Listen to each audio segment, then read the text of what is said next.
مراد سعید کی طرف سے اپنے کئی دوستوں کو اپنے ٹویٹس میں ایکسپوز کر کے رکھ دیا گیا ہے۔ مراد سعید نے علی امین گنڈاپور کے حوالے سے بھی بہت سی باتیں کی ہیں اپنے 2 ٹویٹس میں۔ علی امین گنڈاپور کے حوالے سے تحریک انصاف کے اندر ابھی کوئی ایسا بیان سامنے نہیں آیا، ان کے خلاف کسی نے کوئی بات نہیں کی۔ تو مراد سعید نے کیا کہا وہ آپ کے سامنے رکھتے ہیں۔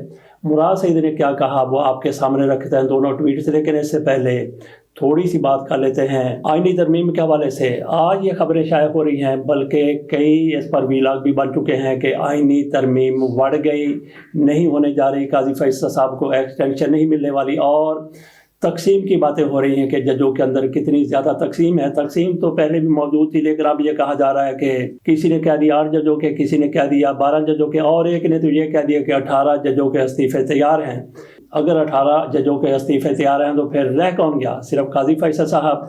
اگر 2 جج استعفیٰ دیتے ہیں، 3 جج استعفے دیتے ہیں، 5 یا 10 جج استعفے دیتے ہیں، ان میں اسلام آباد ہائی کورٹ کے جج ہو سکتے ہیں، ان میں سپریم کورٹ کے جج ہو سکتے ہیں، یہ جتنے بھی ججوں کے بارے میں بات کی جا رہی ہے کہ استعفیٰ دینے کے لیے تیار ہیں اور حکومت پھنس جائے گی، یہ انتہائی زیادہ احمقانہ قسم کی سوچ ہے۔ ایک بھی جج اگر استعفیٰ دیتا ہے تو اس سے حکومت پر اور نہ ہی قاضی فیصل صاحب کی صحت پر کوئی اثر پڑے گا، بالکل بھی اثر نہیں پڑے گا، بلکہ یہ تو خوش ہوں گے کہ ایک جج سے جان چھوٹی جو ہمارا مخالف تھا۔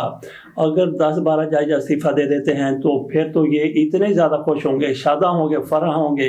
یہ سارے آپ کو لوڈیاں ڈالتے ہوئے خواجہ آصف صاحب، احسن اقبال صاحب، میاں شہباز شریف صاحب، میاں نواز شریف صاحب اور قاضی فیصل صاحب، کیونکہ ان کو موقع مل جائے گا اپنے سارے کے سارے ہم خیال جج لانے کا، اور جو کچھ آج تک نہیں ہو سکا پھر یہ کر کے دکھا دیں گے۔ شہباز شریف کی طرف سے فلسطینیوں کے لیے ایک فنڈ قائم کیا گیا ہے، بہت اچھا کیا انہوں نے۔ کل APC ہوئی تھی، وہاں تحریک انصاف نہیں گئی، تحریک انصاف کو وہاں پہ جانا چاہیے تھا۔ بہرحال ان کے جتنے بھی تحفظات ہیں، ایسا قومی معاملہ ہو تو اس میں نہ جانا، میں کہتا ہوں کہ یہ ان لوگوں کی طرف سے کی گئی حماقت ہے، یہ ان لوگوں کی طرف سے کی گئی بیوقوفی ہے۔ تو لوگ ان کے بارے میں کیا سوچتے ہوں گے؟ ان کے اپنے اختلافات ہیں، بالکل ہیں، ان کے ساتھ ظلم ہو رہا ہے، جبر ہو رہا ہے، لیکن فلسطینیوں کے حوالے سے جو بھی APC ہوتی ہے، کشمیریوں کے حوالے سے جو بھی APC ہوتی ہے، وہاں پہ آپ کی نمائندگی ہونی چاہیے۔ بے شک آپ وہاں پہ علی امین گنڈاپور کو بھیج دیتے، کسی اور کو بھیج دیتے، رؤف حسن کو بھیج دیتے، کوئی بھی بندہ جو بھی آپ کو ویلا تھا، فارغ تھا، جو گھر پہ بیٹھا ہوا تھا، اسلام آباد میں موجود تھا، اس کو آپ ضرور بھیج کے اپنی نمائندگی تو کر لیتے۔ بہرحال شہباز شریف کی طرف سے جو APC بلائی گئی تھی، اس میں جو بھی اعلامیہ تھا، جو بھی قراردادیں تھی، وہ عین پاکستانیوں کی امنگوں کے مطابق تھیں۔ تو شہباز شریف کی طرف سے ایک فنڈ قائم کیا گیا ہے، اس میں بھی لوگ حصہ ڈالیں گے۔ دیکھتے ہیں تحریک انصاف اس میں حصہ ڈالتی ہے یا اپنا فنڈ قائم کر لیتی ہے۔ اگر انہوں نے شہباز شریف کے فنڈ میں حصہ نہیں ڈالنا تو اپنا فنڈ قائم کر لیں۔ اگر تحریک انصاف، عمران خان کی پارٹی شہباز شریف کی APC میں نہیں گئی، ایوان صدر میں یہ APC تھی، تو پھر یہ اپنی APC بلا لیں، جس میں حکومتی جماعتوں کو ہی بلائیں، اپوزیشن کی بلائیں، مولانا فضل الرحمان کو ہی بلائیں، تو یہ لوگ وہاں پہ آ جائیں گے۔ بلکہ تو ان کو جانا چاہیے تھا، بہرحال وہ بند ہو گیا۔ اس حوالے سے بھی ان پر تنقید ہو رہی ہے، اور یہ تنقید ایسی ہوتی ہی رہے گی۔ شہباز شریف نے یہ بھی کہا کہ ہم مختلف ممالک میں مسئلہ کشمیر اجاگر کرنے کے لیے، جو کہ وہاں پہ خون ریزی ہو رہی ہے، اور مسلم امت کے جو مسائل ہیں ان کو اجاگر کرنے کے لیے مختلف ممالک میں ہم اپنے وفود بھیجیں گے، پارلیمانی وفود بھیجیں گے، یا دیگر لوگ ان میں شامل ہوں گے۔ تو ایسے ہی وفود مجھے یاد آ گیا کہ میاں شہباز شریف کی طرف سے بھی بھیجے گئے تھے، اور ان وفود بھیجنے میں جو حماقت کی گئی، جو بیوقوفی کی گئی، وہ یہ تھی کہ ایسے لوگوں کو بھیج دیا گیا جن کو کشمیر کے بارے میں زیادہ آگاہی نہیں تھی، اور ان کی وہاں پہ بیوقوفیاں، حماقتیں سامنے آتی رہیں۔ ایک تو ان میں رانا افضل صاحب تھے، ان کو کسی ملک میں بھیجا گیا، وہ وفد کے سربراہ تھے، 2 یا 3 لوگ اور ان کے ساتھ اور بھی تھے۔ انہوں نے وہاں پہ ایسا نان سینس قسم کا بیان دیا کہ پاکستان کا جو مسئلہ کشمیر ہے، اس حوالے سے جو پاکستان دنیا کو اپنی طرف راغب کرنے گیا تھا، انہوں نے وہاں پہ جا کے کہہ دیا کہ حافظ سعید کیا انڈے دیتا ہے، اس کو کیوں اتنی آزادی دی گئی ہے۔ یہ ان دنوں کی بات ہے جب حافظ سعید صاحب آزاد تھے اور ان پر کوئی مقدمات نہیں تھے، اور اس کے بعد پھر ایسا ہوا کہ حافظ سعید کا، ان کی پارٹی کا، ان کی جماعت کا نعت کا بند ہوتا چلا گیا۔ اگر آپ ایسے بیوقوفوں کو مسئلہ کشمیر اجاگر کرنے کے لیے دوسرے ممالک میں بھیجیں گے تو پھر سمجھ لیں کہ آپ نے مسئلہ کشمیر کا بیڑا غرق کر دیا اور مولانا فضل الرحمان صاحب کو سعودی عرب بھیجا گیا تھا۔ کس موقع پر بھیجا گیا تھا؟ اس موقع پر بھیجا گیا تھا جب میاں نواز شریف کی طرف سے سعودی بادشاہ کو فون کر کے کہا گیا کہ یمن نے آپ پر حملہ کیا ہے تو ہم اپنی فوج بھجوانے کے لیے تیار ہیں۔ مولانا فضل الرحمان کی طرف سے کہا گیا کہ نہیں، یہ کیسے ہو سکتا ہے، اس کی منظوری پارلیمنٹ سے لیں، اور آصف علی زرداری مولانا فضل الرحمان کے ساتھ کھڑے ہو گئے۔ تو مولانا فضل الرحمان کی وجہ سے سعودی اور پاکستان کے تعلقات میں سردموری آئی، اور یہ وہ دور تھا میاں نواز شریف صاحب وزیر اعظم اور متحدہ عرب امارات کے وزیر خارجہ کی طرف سے کہا گیا کہ پاکستان کو سبق سکھا دیں گے۔ تو اگر شہباز شریف کی طرف سے ایسے وفود بنا کر بھیجے گئے تو اس سے مسئلہ کشمیر کا، مسئلہ فلسطین کا بیڑا غرق ہوگا۔ تو آ جاتے ہیں، جیسا ہم نے کہا تھا، مراد سعید نے اپنے 2 ٹویٹ میں کیا کہا ہے، ملاحظہ کیجیے۔ عرصہ پہلے کہیں پڑھا تھا کہ زندگی میں کبھی نہ کبھی ایسا وقت آتا ہے جب اللہ آپ کو ہر رشتے، ہر تعلق کی اصلیت دکھا کر پوچھتا ہے کہ بتا اب کون ہے تیرا میرے سوا۔ مجھے خوف آتا ہے کہ یہ سوچتے ہوئے یہ وقت عمران خان کا اور بحیثیت قوم ہمارا وہی وقت نہ ہو، مگر اس بات کی تسلی بھی ہے کہ اللہ ہے۔ میں نہیں جانتا کہ کسی نے کسی کو دھوکہ دیا یا کسی کے ساتھ دھوکہ ہوا۔ وقت سارے راز کھول دے گا۔ میں جنہیں بہت اچھے سے جانتا تھا، وقت بدلنے پر ان میں سے بہت انجان نکلے۔ نیتوں کے حال فقط اللہ تعالیٰ جانتا ہے۔ میں کسی کے حق میں ایسا دعویٰ نہیں کر سکتا۔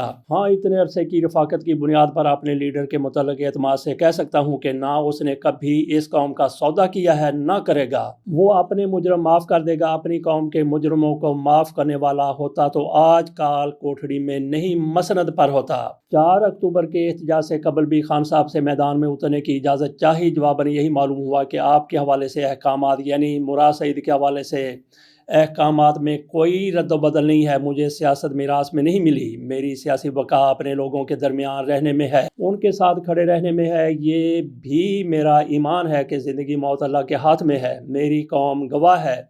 خود کو لاحق واضح خطرات کے باوجود امن مارچ جلسوں، عمران خان کی عدالتی پیشیوں، بنی گنڈا اور زمان پارک کے کیمپوں میں حاضر رہا ہوں۔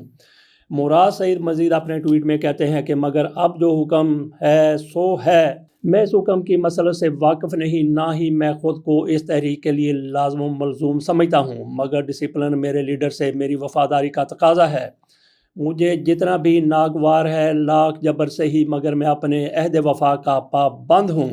اسی طرح ایک اور پابندی میں نے خود پر خود لگا رکھی ہے، پارٹی کے اندرونی معاملات پر پبلک فارم پر بات نہ کرنے کی، مگر میرا اپنی قوم سے وعدہ ہے، میرا کوئی بھی اصول کسی بھی شخص سے تعلق آپ سے اور عمران خان سے میرے تعلق سے بڑھ کر نہیں ہے۔ مجھ سے منسوب ہر شخص اس بات پر گواہ ہے کہ عمران خان کا نظریہ اور اس کی قوم میری زندگی میں ہر رشتے سے مقدم ہے۔ جس دن مجھے یہ یقین ہو گیا کہ پارٹی قیادت نے عمران خان سے غداری کی ہے، آپ مجھے ہر لحاظ سے، ہر مروت سے آزاد پائیں گے، مگر اس دن تک مجھے اور آپ کو اپنا ذہن تمام امکانات کے لیے کھلا رکھنا ہے۔ بدعنوانی گھن کی طرح ہے، اسے آپ گھن بھی کہہ سکتے ہیں۔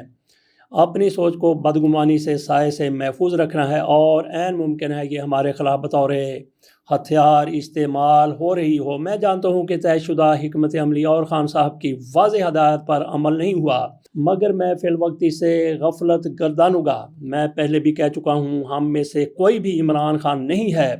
ہم عمران خان بننے کی کوشش کر رہے ہیں، اور اس کوشش میں ہم کوتاہیوں کے مرتکب ہوں گے۔ ان کوتاہیوں کی قیمت کا اندازہ رکھتے ہوئے ذمہ داری کا مظاہرہ لازم ہے، مگر یہ بھی اللہ تعالیٰ کی ہی اپنے بندوں کو دی تسلی ہے کہ کیا خبر جس چیز کو تم اپنے لیے برا سمجھو وہی تمہارے حق میں بہتر ہو۔ یہ بھی ممکن ہے کہ ہمیں ہر سہارے، ہر بیساکھی سے آزاد ہو کر کسی سے اپنی امیدیں وابستہ کیے بغیر اپنے بل بوتے پر لڑنا سکھا رہا ہو۔ مراد سعید اپنے ٹویٹ میں مزید کہتے ہیں، اور لڑنا تو ہمیں ہے، بہر طور بہر صورت، کیونکہ یہ مسئلہ کسی اور کا نہیں ہمارا ہے، یہ ملک کسی اور کا نہیں ہمارا ہے، تو پھر کسی سے گلا شکوہ کیا؟ ہم اس جنگ میں نہ کسی اور کی خاطر اترے تھے، نہ کسی اور کے بھروسے۔ ہمارا اور ہمارے لیڈر کا نظریہ اور رہنما صرف اللہ کی وحدانیت کا اقرار اور اس کی بنا پر غلامی سے انکار تھا، اور ہے اور رہے گا۔ یہی لا الہ ہمارا نظریہ، اور یہی لا الہ ہماری مشعل راہ ہے۔ مراد سعید مزید بھی کہتے ہیں کہ قیادت سے میری درخواست ہے کہ آپ کو خان صاحب نے ڈی چوک احتجاج جاری رکھنے کے ساتھ ساتھ منگل بدھ کو ملک گیر احتجاج کا پلان دے دیا تھا، جس کی تحریری کاپی آفیشیلی قوم کے ساتھ شیئر کر کے کال دی جائے۔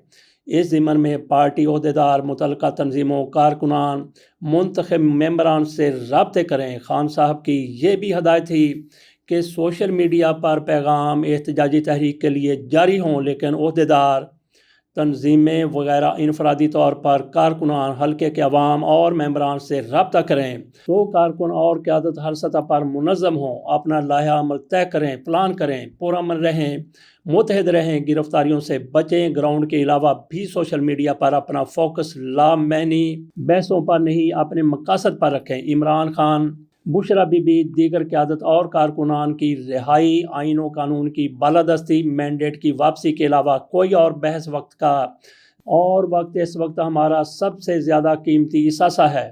وفاداری کا تقاضا قاعدہ ڈسپلن ہے، جتنا بھی ناگوار ہو قائم رکھنا ہے، کوئی اور رکھے نہ رکھے، آپ نے رکھنا ہے۔ 9 مئی کے بعد بھی کوئی مرکزی قیادت منظر عام پر نہیں تھی۔ کیا آپ نے ہار مانی تھی؟ پھر آج مایوسی کا سبب کیا ہے؟ کیا آپ کے لیڈر نے آپ سے غداری کی ہے؟ کیا اس نے آپ کی حمیت کا سودا کیا ہے؟ کیا آپ کو اس جدوجہد کے علاوہ اپنی نسلوں کے لیے اور کوئی راستہ سجھائی دے رہا ہے؟ یہ مراد سعید کا کل کا۔ اس سے پہلے چلے جاتے ہیں، 28 ستمبر کو بھی انہوں نے ایک ٹویٹ کیا تھا: میں یونیورسٹی میں پڑھتا تھا جب ہاسٹل میں ہمارا ایک وزیرستان کا ساتھی پشاور میں ایک بم دھماکے میں اپنی زندگی ہار گیا۔ آنکھوں میں ڈھیروں خواب لیے وہ CSS کی تیاری کے لیے مہینوں سے پشاور میں مقیم تھا۔ اپنے وطن جانے کا نہ وقت تھا نہ حالات۔ یہ پہلا موقع تھا جب دہشت گردی کی بھینٹ کوئی ایسا انسان چڑھا تھا جسے میں جانتا تھا، جس کے خوابوں سے میں واقف تھا۔ اس دن کے بعد مجھے گنتی نہیں یاد رہی، نہ سانسوں کی نہ خوابوں کی۔ رجیم چینج کے بعد پہلے بنی گالا، پھر زمان پارک میں کچھ چہکتی آنکھوں سے تعارف ہوا تھا۔ ان کیمپوں میں ایک تو وہ لوگ تھے جن کو اپنے ہاتھوں پروان چڑھایا تھا، اور پھر یہ ان کا لگایا ایک پودا تھا۔ سردی، بارش، دھوپ، عید، تہوار، ہر وقت موجود۔ اکثر جب راتوں کو مجھے کیمپ میں بیٹھا دیکھتا تو نہایت اپنائی سے: مراد بھائی، آپ کیوں خوار ہو رہے ہیں؟